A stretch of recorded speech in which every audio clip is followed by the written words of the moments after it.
Hi friends, അസ്സലാമു അലൈക്കും. ഇന്നൊരു പുതിയ റംസാൻ വിഭവമായ ബ്രോസ്റ്റഡ് വഴുതനയാണ് ഉണ്ടാക്കാൻ പോകുന്നത്. സിമ്പിൾ മെത്തേഡാണ്. എല്ലാവർക്കും പെട്ടെന്ന് വീട്ടിൽ തന്നെ കിട്ടാവുന്ന ഇൻഗ്രീഡിയൻസ് മാത്രമേ ഇതിലുള്ളൂ. മെയിൻ ഇൻഗ്രീഡിയൻസ് വഴുതന തന്നെ, പിന്നെ ചപ്പ്, ഒരു 3 അല്ലി കറിവേപ്പില വേണം, പിന്നെ 2-3 വെളുത്തുള്ളി, ചെറിയൊരു ഇഞ്ചി കഷ്ണം, 3 പച്ചമുളക്. ഇതുകൂടാതെ ഇനി മസാലക്കൂട്ടിനുള്ള സാധനങ്ങളാണ് വേണ്ടത്. അത് ഞാൻ വഴിയെ കാണിച്ചു തരാം. പിന്നെ നമ്മളെ വീട്ടിലൊക്കെ ഉണ്ടാകുന്ന ഉണ്ട വഴുതനല്ലേ, അതാണ് ഇങ്ങനെ റൗണ്ട് ഷേപ്പിൽ കട്ട് ചെയ്തെടുക്കാൻ കഴിയുള്ളൂ.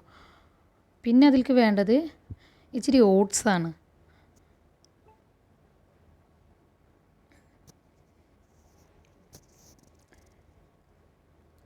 അല്പം വിനാഗിരി വേണം.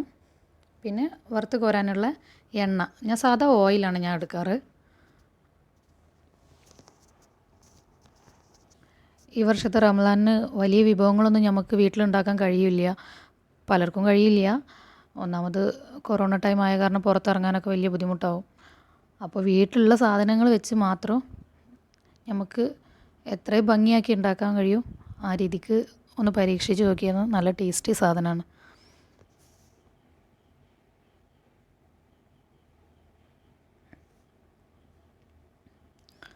അപ്പോൾ ഓക്കെ, നമുക്കൊരു കടായി സ്റ്റവിൽ വെച്ച് ഒന്ന് ചൂടാക്കാൻ വെക്കാം. അത് ചൂടായി വരുമ്പോഴേക്ക് നമുക്ക് മസാലക്കൂട്ട് തയ്യാറാക്കാം.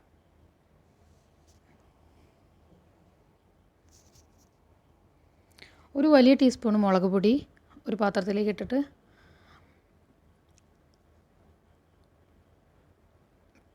ഒരു 1/2 ടീസ്പൂൺ മഞ്ഞൾപ്പൊടി,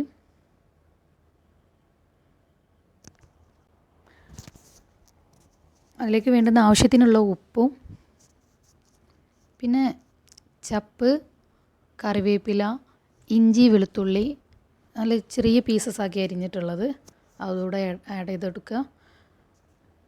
എന്നിട്ട് നന്നായിട്ടൊന്ന് മിക്സ് ചെയ്ത് കൊടുക്കുക.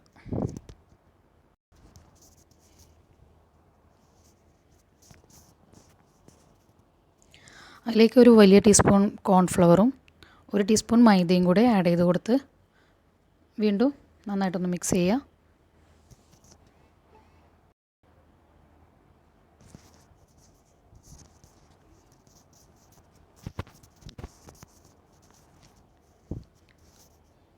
ഇനി ഇതിലേക്ക് 1 ടീസ്പൂൺ വിനാഗിരി അതോടെ ഒഴിച്ച് ഒന്നുകൂടെ മിക്സ് ചെയ്തിട്ട് പിന്നെ നമുക്ക് ആവശ്യത്തിനുള്ള വെള്ളം ആഡ് ചെയ്ത് കൊടുക്കുക.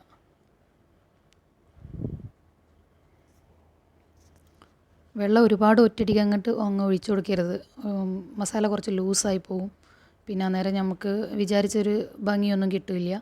അപ്പോൾ മസാലയ്ക്ക് ആവശ്യത്തിനനുസരിച്ച് മാത്രം വെള്ളം വീണ്ടും വീണ്ടും ആഡ് ചെയ്ത് കൊടുക്കുക.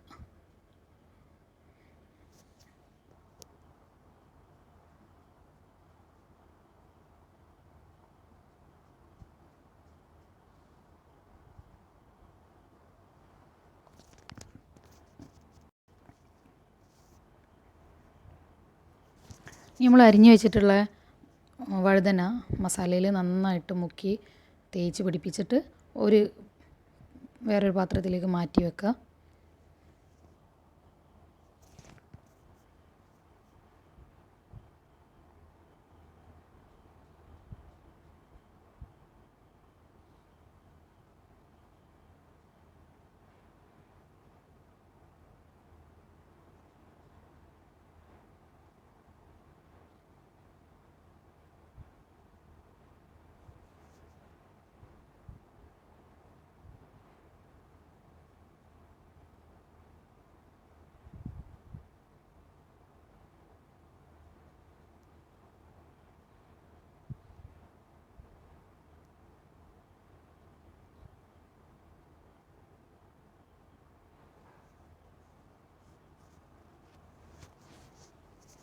അപ്പോൾ വഴുതനൊക്കെ മസാല പുരട്ടി കുറച്ച് നേരം റെസ്റ്റ് ചെയ്യാൻ വെക്കട്ടെ.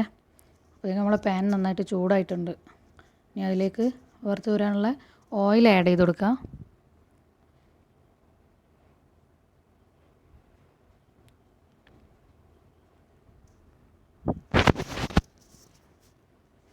ഇനി നമുക്കിതിൻ്റെ മേലായിട്ട് ഗാർലിഷ് ചെയ്യാനുള്ള 3 പച്ചമുളകില്ലേ, ആ പച്ചമുളകും കുറച്ച് കറിവേപ്പിലയും നന്നായിട്ടൊന്ന് വറുത്ത് കോരി മാറ്റി വെക്കണം.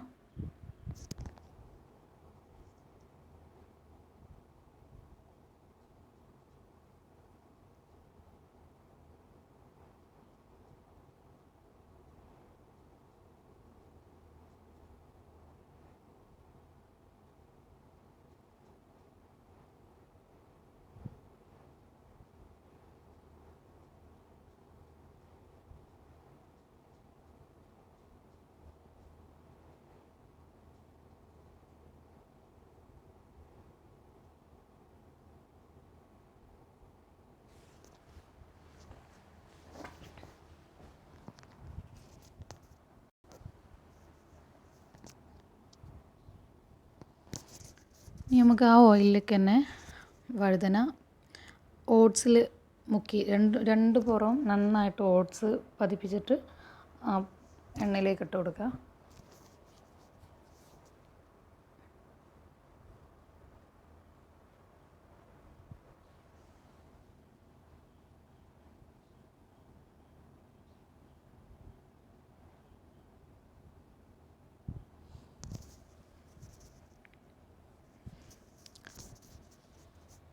പ്രത്യേകം ശ്രദ്ധിക്കേണ്ടതെന്ന് വെച്ചാൽ വഴുതന ഓട്സ് പെട്ടെന്ന് കരിഞ്ഞു പോകാൻ ചാൻസ് ഉണ്ട്. അതുകൊണ്ട് ഹൈ ഫ്ലെയിമിലിടാതെ എപ്പോഴും സിമ്മിലിട്ട് വെക്കാൻ നോക്കുക. പിന്നെ നമ്മളുടെ ഒരു മൈൻഡ് അനുസരിച്ച് എപ്പോഴെങ്കിലുമൊക്കെ ഹൈ ഫ്ലെയിമിലിടാം, എങ്കിലും ഒരുപാടൊക്കെ ലോ ഫ്ലെയിമിലിടാം. പരമാവധി നോക്കുക. ഓട്സ് കരിഞ്ഞു പോയാൽ അതിൻ്റെ ടേസ്റ്റേ മാറിപ്പോവും. പിന്നെ വഴുതനയ്ക്കൊരു വേവ് ഉണ്ടല്ലോ, ആ ടൈം വരെ നന്നായി ഒന്ന് ശ്രദ്ധിച്ച് നിൽക്കുക. അടുത്തുനിന്നെങ്കിലും പോകാണ്ടിരിക്കുക. ഓട്സ് കരിഞ്ഞു പോയിട്ടുണ്ടെങ്കിൽ ടേസ്റ്റ് മാറിപ്പോവും. ഓക്കെ, നമ്മൾ വഴുതനൊക്കെ നന്നായിട്ട് മുരിഞ്ഞ് വന്നിട്ടുണ്ട്. 2 സൈഡും മറിച്ചിട്ട് കൊടുത്ത് നന്നായിട്ട് വേവിക്കുക.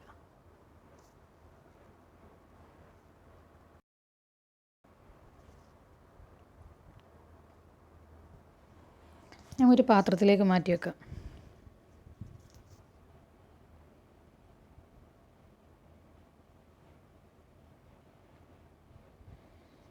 നമ്മളതിന് മാറ്റി വെച്ചിട്ടുള്ള ഇതിന് മേലെ ഇടാനുള്ള ഗാർലിഷ് ചെയ്യാൻ വേണ്ടി വെച്ചിട്ടുള്ള പച്ചമുളകും കറിവേപ്പിലയൊക്കെ അതിൻ്റെ മേലെ ഒന്ന് തൂവി കൊടുത്ത്